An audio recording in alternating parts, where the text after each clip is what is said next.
Good morning, Cooper's Automotive YouTube channel. 2009 Ford Taurus, and they just wanted a rear view camera installed, so we're doing that. Not a hard operation, but there's the camera. It sticks to the windshield, plugs in, go down to a 12-volt circuit, like a power supply. If they don't like that, then you just got to put power and ground on it yourself somewhere else so that they can use this. She's okay with using this.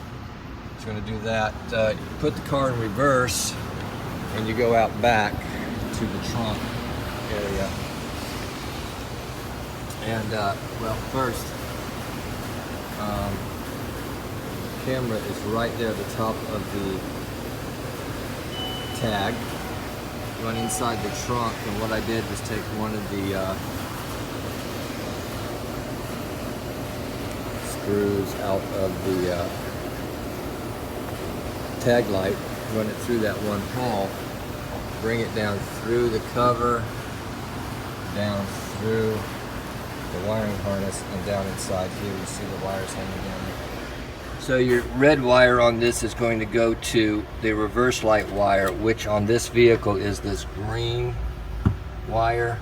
I don't know the trace, green and black.